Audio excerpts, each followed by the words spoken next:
एक बार गौतम बुद्ध अपने आश्रम में अपने सभी शिष्यों को शिक्षा दे रहे थे कि दुनिया की सबसे तेज छुरी हमारी जबान है और दुनिया के सबसे खतरनाक हथियार हमारे शब्द है, जो बिना किसी का खून बहाए लोगों को अंदर ही अंदर मार सकते हैं। हमारे शब्द हमारी ताकत हो सकते हैं, लेकिन यह हमारी सबसे बड़ी कमजोरी भी हो सकते हैं अगर हमें नहीं पता कि कब, कहां और क्या और कितना बोलना है। यदि हम सही समय पर सही इरादे के साथ सही शब्दों का प्रयोग करते हैं तो यह हमें एक सफल व्यक्ति बनाता है। लेकिन अगर हम सही समय पर सही इरादे से सही शब्दों का इस्तेमाल नहीं करते तो यह हमारे जीवन को नर्क से बदतर बना सकता है। तो दोस्तों, आज की स्टोरी के माध्यम से मैं आपको बताने वाला हूं कि चुप रहकर कैसे हम अपने जीवन को बदल सकते हैं। चुप रहने की शक्ति का एहसास इस वीडियो में होने वाला है। शुरू करने से पहले कमेंट बॉक्स में नमो बुद्धाय लिखकर वीडियो को लाइक जरूर करें। तो चलिए शुरू करते हैं इस कहानी को। जापान में एक बहुत ही प्रसिद्ध बौद्ध भिक्षुक रहा करते थे। उनका नाम रिसाई था। रिसाई अकेले रहते थे। दुनिया के शोर शराबे से दूर जंगल में वो रहते थे और वह बड़े ही ध्यानी और प्रभु भक्त व्यक्ति थे, इसलिए वह पूरे जापान में बहुत अधिक प्रसिद्ध थे। एक दिन एक राजकुमार रिसाई के पास आया और बोला, ए प्रिय भिक्षु, मैं हमेशा थका हुआ, निराश और परेशान महसूस करता हूँ। मेरा मन बहुत अशांत रहता है। हालांकि मेरे पास सब कुछ है, दौलत, शोहरत, सुख सुविधाएं जो हर व्यक्ति चाहता है या पाने की इच्छा करता है, लेकिन फिर भी मेरे अंदर इतनी अशांति और चिंता क्यों है? रिसाई ने उसकी बात बहुत ही ध्यान पूर्वक सुनी और कुछ सोचने के बाद कहा, तुम इस प्रश्न का उत्तर जानते हो, बस तुमने कभी इस प्रश्न को हल करने की कोशिश नहीं की है। रिसाई ने आगे कहा, एक रिसर्च करना चाहता हूं, क्या तुम मेरा साथ उसमें दोगे? इस रिसर्च के बाद तुम्हारे जीवन में किसी भी तरह की अशांति और चिंता नहीं रहेगी। ये बातें सुनकर राजकुमार बहुत हैरान था। उसने रिसाई से कहा, बताइए मुझे क्या करना होगा? अपने मन की शांति के लिए मैं कुछ भी करने को तैयार हूं। राजकुमार की इन्हीं बातों को सुनकर भिक्षु ने कहा, तो फिर आप अगले 15 दिन के लिए मेरे आश्रम में रहोगे और एक सामान्य व्यक्ति की तरह अपना जीवन व्यतीत करोगे और इन 15 दिनों में तुम अकेले और चुपचाप रहोगे, जितना हो सके कम बोलोगे। राजकुमार उस भिक्षु की बातें सुनकर सहमत हो गया। पहले दिन राजकुमार को लगा कि उसका मन सामान्य से अधिक अशांत और विचलित है। उसके मन में तरह तरह के विचार आ रहे हैं और वह आम लोगों की तरह जीवन जीने में असहज महसूस कर रहा है। उसे अंदर से बोलने की इच्छा हो रही थी, लेकिन वह चुपचाप रहा। उसके मुंह से एक भी शब्द नहीं निकला, बस वह चुपचाप बैठा रहता। लेकिन रात होते होते उसे अंदर ही अंदर शांति का अनुभव होने लगा। उसके लिए यह अनुभव अजीब था। वह खुद से पूछ रहा था कि वह अंदर ही अंदर इतना खुश क्यों है और उसकी आंतरिक बेचैनी और चिंता कम क्यों होने लगी है। अगले दिन राजकुमार अकेला चुपचाप बैठा रहा और वह प्रकृति को निहार रहा। यह पौधों को, फूलों को, आकाश में उड़ रहे पक्षियों को। वह अपने जीवन में पहली बार यह अद्भुत दृश्य महसूस कर रहा था कि उसके पास कितनी सुंदरता है। वह दिन भर प्रकृति की सुंदरता को निहारता रहता और उसकी ताजगी को महसूस करता रहता। इसी तरह से 10 दिन बीत गए और उसके मन की सारी बेचैनी, सारी हलचल, सारी उथल पुथल और सारा तनाव गायब हो गया। 11वें दिन की सुबह राजकुमार फिर से एकांत में बैठ गया और कुछ ही मिनटों में उसकी आंखों अपने आप बंद हो गई और वह गहरे ध्यान में चला गया। वह पूरे दिन वहीं पर आंखें बंद करके बैठा रहा और गहरे ध्यान में डूबा रहा। ना कोई शब्द, ना कोई चिता।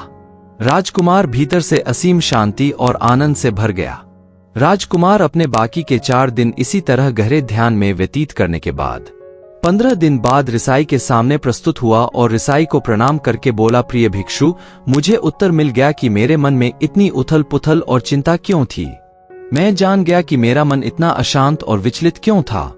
रिसाई मुस्कुराते हुए पूछा, बताओ क्या उत्तर मिला तुम्हें? राजकुमार ने कहा, मैं आवश्यकता से अधिक बातें करता था।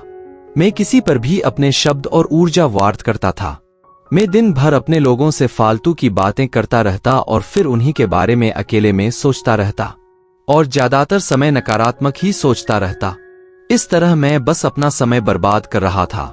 ज्यादा बोलने और नकारात्मक सोचने की वजह से मेरा मन अशांत और बेचैन हो गया था और इसी वजह से मैं किसी भी काम को ठीक से नहीं कर पा रहा था, जिसकी वजह से मैं हर काम में असफल होने लगा और फिर इन्हीं लगातार मिलने वाली असफलताओं की वजह से ही मैं और भी उदास और चिड़चिड़ा हो गया।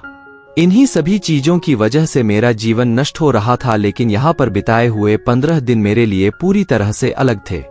मुझे कुछ अलग ही एहसास यहाँ पर हो रहा था। अब मुझे ऐसा लग रहा है मैं अपना जीवन पूरी तरह से जी रहा हूँ, लेकिन इससे पहले मैं अपना जीवन गलत तरीके से जी रहा था। और मैंने यह भी सीखा कि हमें सिर्फ ध्यान करने की जरूरत नहीं है। ध्यान अपने आप होता है जब हम इस शांत और मौन होते हैं। ध्यान के पिछले कुछ दिनों के दौरान मैंने जो पहली चीज सीखी वह यह है कि मनुष्य के जीवन के सबसे महत्वपूर्ण घटना स्वयं को जानना है। यह सुनकर रिसाई ने कहा, सिर्फ तुम ही नहीं, दुनिया में ज्यादातर लोग जरूरत से ज्यादा बोलते हैं। आज भी लोग ज्यादातर समय केवल एक दूसरे को नीचा दिखाने के लिए ही बोलते हैं। कुछ लोग ना चाहते हुए भी बातें करते हैं और अपना जीवन बर्बाद कर लेते हैं। रिसाई ने राजकुमार को चुप रहने का महत्व समझाते हुए कहा, एक बार गौतम बुद्ध से उनके शिष्यों ने पूछा, प्रिय बुद्ध, आप ज्यादातर समय चुप क्यों रहते हैं? बुद्ध ने कहा, क्योंकि ग्रुप रहने से व्यक्ति अंदर से अनंत शांति की गहराइयों में होता हूं। मौन अपने भीतर उतरने की पहली सीढ़ी है। मौन के बिना स्वयं को जानना असंभव है। स्वयं को जानने और समझने का पहला नियम है कि मौन हो जाओ, उतना ही बोलो जितना अत्यंत आवश्यक हो, बेफिजूल की बातें करना छोड़ दो। तुम अचानक पाओगे कि 90% से भी ज्यादातर लोग व्यर्थ ही ज्यादा बोलकर अपना समय बर्बाद कर रहे हैं। न बोलने का कोई भी नुकसान नहीं है, लेकिन यदि आप ज्यादा बोलते हैं तो आप अत्यधिक गलती कर देते हैं। अगर व्यक्ति कम बोलना शुरू कर दे दो, दुनिया की 90% मुसीबतें कम हो जाएगी, झगड़े फसाद कम हो जाएंगे, उपद्रव कम हो जाएंगे, अदालतें कम हो जाएगी। अगर लोग थोड़ा चुप रहना सीख लिए, संसार की बहुत सारी समस्याएं हैं, बहुत सारा उपद्रव सिर्फ बोलने से पैदा होते हैं। सारी बात मौन सीखने की है। जब तुम नहीं बोलते तब तुम एकांत में अकेले हो गए। भरे बाजार में भीड़ में खड़े हो नहीं बोलते, हिमालय के शिखर में पहुंच गए। जिसने मौन की कला जान ली वो भीड़ में भी अकेले होने की कला जान लेता है। वो अपने भीतर ही डुबकी लगाने लगता है। एकांत में तो आदमी स्वर्ग में है, दूसरे की उपस्थिति ही बेचैनी पैदा करती है। पहले तुम्हें चुप रहने की शक्ति को धारण करना होगा।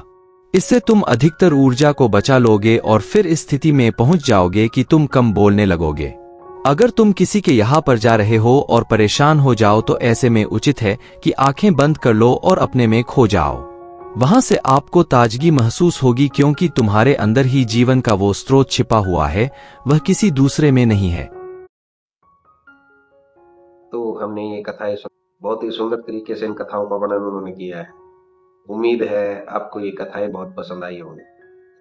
अगर आपको ये कथाएं पसंद आई हैं तो चैनल को सब्सक्राइब कीजिए, वीडियो को लाइक और शेयर कीजिए, ताकि इस तरह की प्रेरक और हास्य कथाएं हम आपके लिए लेकर आते रहें। आपका बहुत बहुत धन्यवाद।